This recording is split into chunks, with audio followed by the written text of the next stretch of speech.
Welcome once again, ladies and gentlemen, boys and girls. This is your man Roy here, coming at you with another Marvel Contest of Champions champion overview. We're going to do something similar to the Doctor Doom one that we put up a couple of weeks ago, but this is just going to be a part 1 video, because this has been requested a few times, and it's how to defeat Nick Fury. Now, without a doubt, he is probably one of the most annoying defenders out there, and some of the abilities that come with starting nodes and things like that can just make him even more problematic. So we're going to take a look at his abilities today, because it is one that you need to really know what's happening with, to get the best possible outcome when you're going up against him. If you don't know how he operates, how he works and how his abilities trigger, you can find yourself in hot water very, very quickly. So once we do the overview, we're going to go into a battle with him, and give you some hints and tips in terms of what I've picked up and how to defeat him. So we'll have a look at him. Let's take a look and see what this badass brings to the table. So as with the previous videos, we're going to take a look at the 6-star fully ranked up champion. He is a badass. If you get this wrong, if you bring in the wrong champion, or if you miss time or make a mistake, it can be over very, very quickly. So let's have a look at his standard abilities. Now this is quite lengthy, so we're going to have a look at each section and just in terms of how we kind of counter it, or what we need to watch out for when we're up against him. So the first thing that we see there is when he's striking a bleeding opponent, his critical rating is increased and his attacks ignore 100% of physical resistance. So very, very quickly, don't get him a bleed on you, because he's then going to just power through you. And if the opponent's not under the effect of a regeneration buff, then the bleeds are 100% more potent. Really, when you're fighting against Nick Fury, if you think you might make a mistake, or if you're dodging, evading, or intercepting's not on point, I would strongly recommend bringing in a bleed immune champion, just because it's going to give you the ability just to not take as much damage, so hopefully you can get back on the offensive and back into your timings. But if he lands a bleed on you, it can be over very, very quickly. So, on the subject of bleeds, his basic attacks. So if he ends a combo with a light attack, then it's 100% chance to inflict a bleed, dealing massive damage over 1 second. So that's like an immediate bleed. But landing any medium attack has 100% chance to inflict a bleed, dealing a smaller amount of damage, but over 6 seconds. But again, as soon as you've got a bleed, he's going to increase that critical rating. If you're not on a regeneration buff, that bleed is going to be 100% more potent anyway. So you're immediately looking for this champion at having 150 damage over 6 seconds for any medium attack he lands on you, which will stack up very, very quickly. If he hits you with a heavy attack, there's a 100% chance to inflict up to 3 stacks of bleed, each dealing 150 normally over 12 seconds, but without that regeneration, that's going to be 300. Also, when he hits into an auto block, he's stun immune, so you're not going to be able to trigger parry on champions like Medusa or MCoC. So again, it can be very, very useful from an attacking point of view, especially if you're doing an arena grind. If you're bringing Nick Fury to the table up against one of those champions, you don't need to worry about striking into an auto block and it's going to stun you, because it does become immune to it. But again, he also inflicts a bleed through the auto block, dealing that damage over time over 12 seconds. And knocking down the opponent purifies any non-damaging debuffs. So that's your basic attacks.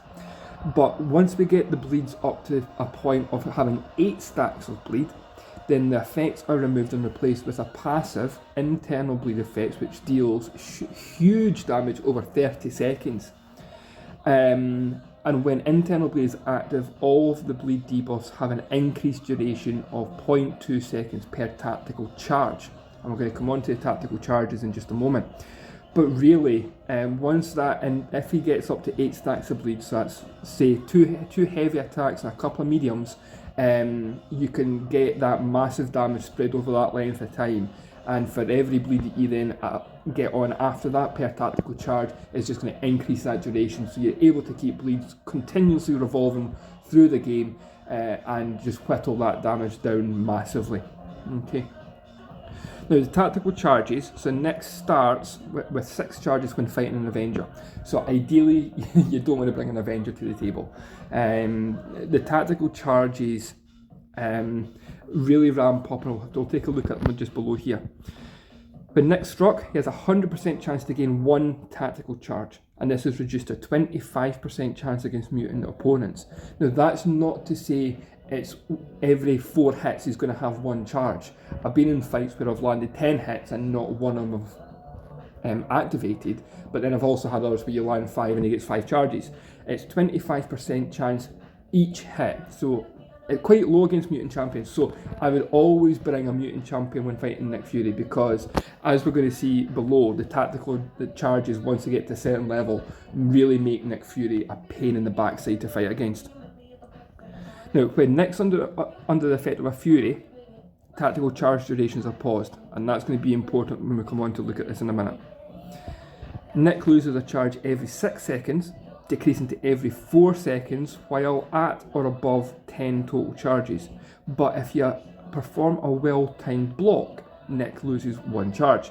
So really, this whole strategy with Nick Fury, and certainly the way I've found the best way to defeat him, is keep performing those well-timed blocks, keep the tactical charges down as low as possible, because if he's an awakened one, which we'll look at the awakened ability in a second, it just becomes a lot more problematic for the second half of the fight.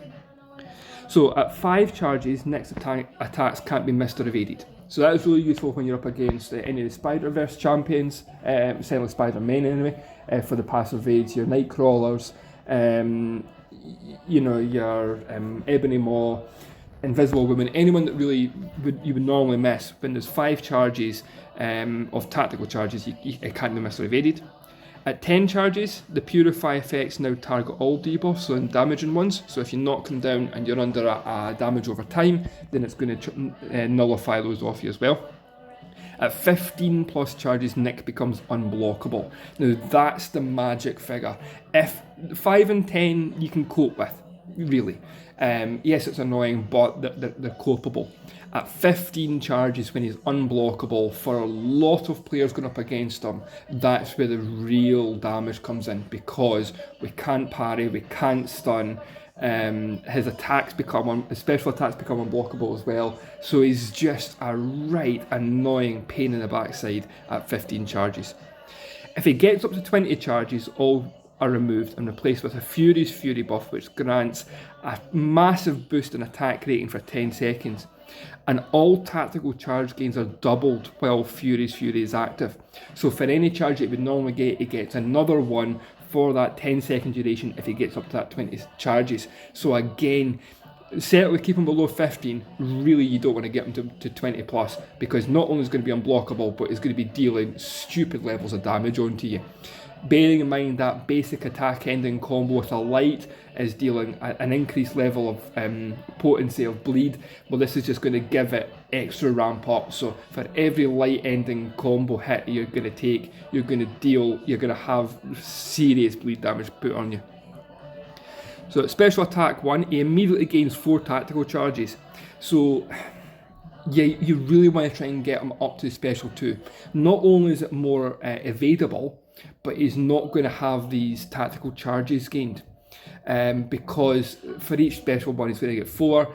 If you're bringing a non-mutant champion, every hit you land on him is going to give him a charge, so he's going to quickly ramp up if he's spamming the special ones. If you do get hit with it, it's going to disorientate you, reducing block proficiency and defensive ability accuracy for 8 seconds. Special 2, 4 stacks of bleed dealing over 8 seconds, so again that's going to ramp up for the internal bleed if it gets up to the 8. and 50% chance to stun for 3 seconds. Now for each tactical charge that he's got, stun chance increases by a flat 10%. So if he's got 4 charges from that special 1, he gets up to special 2, or if you've been landing hits on him, chances are if he's anything over 5 charges, he's going to have a 100% chance to stun you for 3 seconds, which is going to allow him to get another combo in, either end him with a medium for another bleed, or if he gets that light, massive bleed damage over that 1 second. And in special attack 3, you really want to avoid 1, if he's awakened and you've defeated him for the first time, if he's over 20 charges, but also if you've got internal bleed. If you've got any one of those and he launches special 3, you're screwed, because his attack is bumped up massively if the Fury's Fury is active or the internal bleed's active. Now his awakened ability doesn't really need any sig levels to it. It basically becomes, he revives all of his health.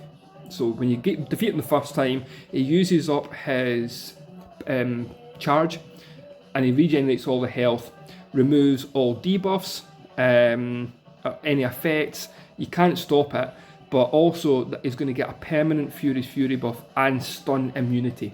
So in the second half of the fight, you're not going to be able to stun him.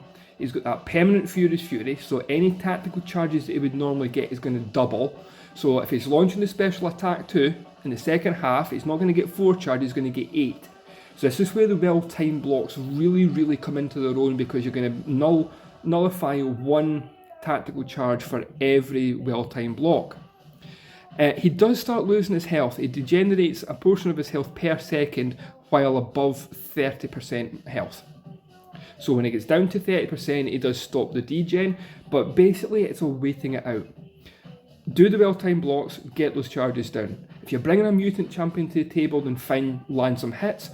Really, if he's awakened, you really don't want to bring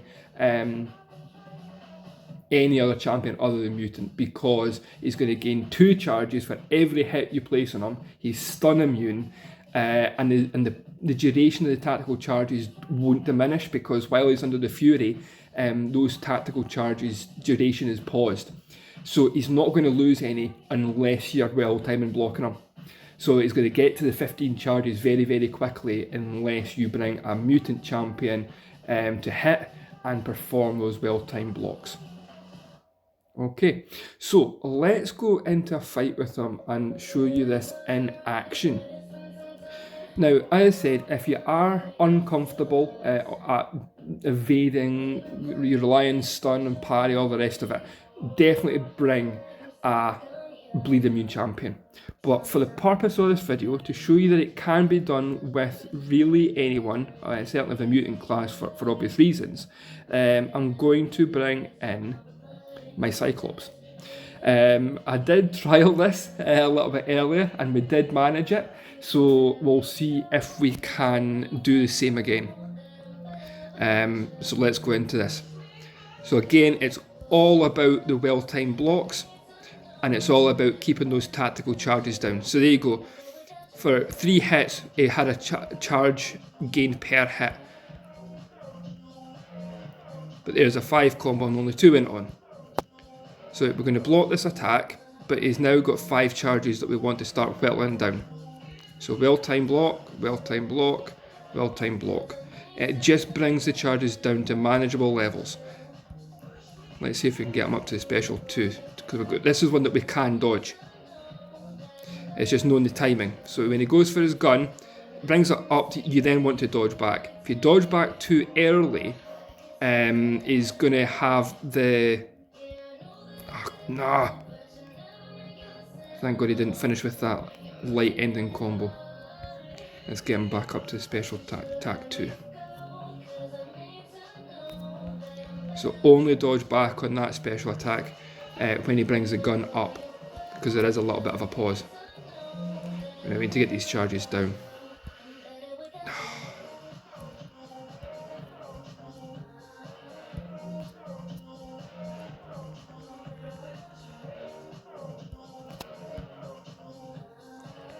Special attack 1 doesn't do much damage into the block, but is definitely something you want to avoid. if you can. Oh, we're getting too high in the charges here, guys. We need to do some well-timed blocks. Bring these down a little bit.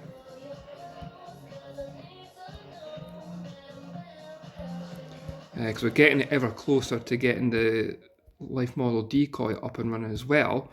So we're going to minimise any charges going to take over. Right, let's have another bash at that. That wasn't the best example.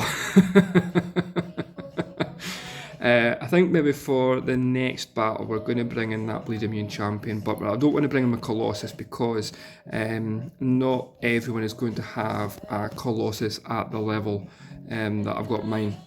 So we're going to bring in my 4-star Iceman, because again it's going to be Bleed Immune, but it's more realistic that people will have a champion of that level. So let's see if we can try this one more time.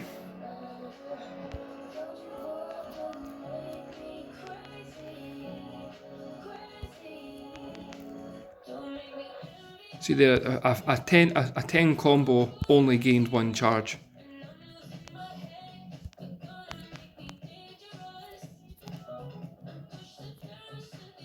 Right, come on, special 2, come on. There we go.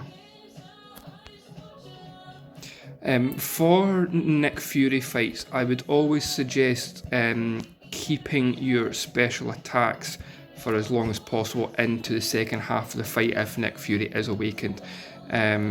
Just because you're in control of the charges for the first half, and then he's going to also go stun immune into the second half of this. So I would always try and keep it. Again, Colossus is just an absolute beast because the damage level that you can get from his special 3 is just insane.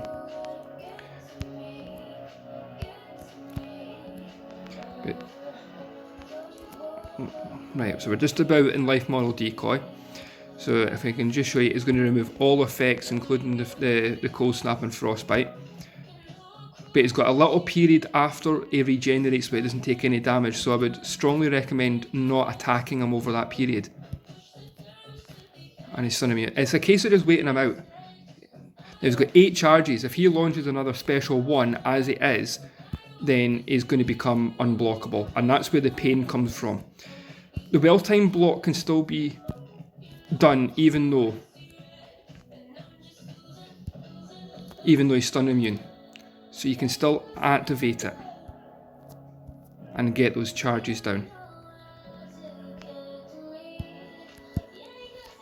So we didn't win, but we're showing you the best way to do it. That even with some of the lower ranked mutant champions, it is doable just with patience and not getting hit. But that Fury with the life model decoy just deals serious damage whether you're bleed immune or not. And it's just practice, guys. Practice getting those well-timed blocks in and not getting hit. But practice. That 6-star is really useful in the ability to search for them to practice against, just so you can get the animations, get the timings, play about with different styles. But I would definitely only ever go up against Nick Fury with a mutant champion, just because those tactical charges, especially if it's awakened. If he's not awakened, then the charges do drop off. But for every 5 hit combo, he's going to get 5 charges, so it's not really worth it. Always bring a mutant to the table and a bleed immune where possible. So hopefully you liked the video, guys. It is one that has been requested for a wee while, so if you liked it, make sure to hit the thumbs up. Any comments on it or anything else you want to see going forward for the channel, then drop me a note below, and make sure and subscribe to the channel as well. Get that notification alert put on so that you know when these new videos go live. So that's it for now. All the best, guys. Take care, and we'll see you soon in the next video. Ta for now.